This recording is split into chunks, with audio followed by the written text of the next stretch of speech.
এটা 1 বছরে একটু আগে 3 গাড়ি মাল এখান থেকে উনি বের করে দিয়েছেন। সব নতুন মাল 30 লাখ টাকায় বিক্রি করেছেন, টেন্ডার দেখিয়েছেন সম্ভবত 3 লাখ টাকা।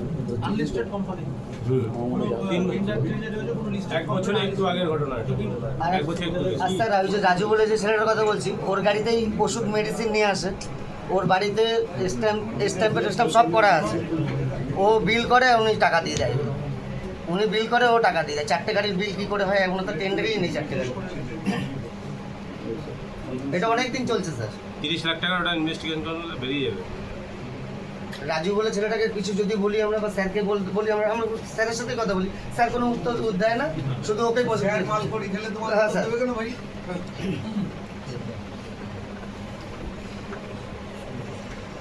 এইসব উত্তর আপনাকে দিতে হবে না, এই উত্তর আপনার রাজ্য সরকার টেন্ডার উঠে গেছে তো রেখে দিয়েছি। তখন এই 100 বেডের হসপিটালটার পরিস্থিতি কি আছে? তৈরি হয়ে পড়ে আছে, করার জন্য ওটা আমরা স্টার্ট করতে পারছি না, শুধু আউটডোর বাজারে চলে করার জন্য সব বলা হয়েছে। এই 100 বেডের হসপিটালটা পরিস্থিতি বলতে লিখে না কালকে ধরুন ম্যান পাওয়ার নেই, ডাক্তার নেই। টোটাল কত ডাক্তার আছে এই হসপিটালে? এখন আছে আমার 42 সব মিলিয়ে 42, গাইনো টাইনো সব।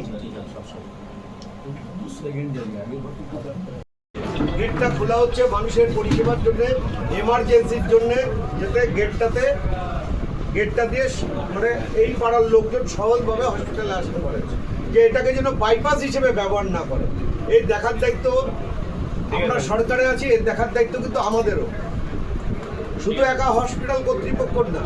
হসপিটাল কর্তৃপক্ষর যেটা দায়িত্ব, ওষুধ থেকে কমিশন খাওয়া, রক্তের থেকে কমিশন খাওয়া, ওই ডাক্তারদের ওই দোকানে যাও, ওই নার্সিংহোমে যাও, এইটা।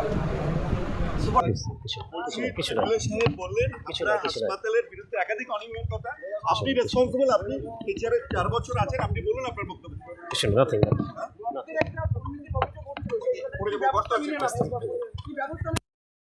আরে তার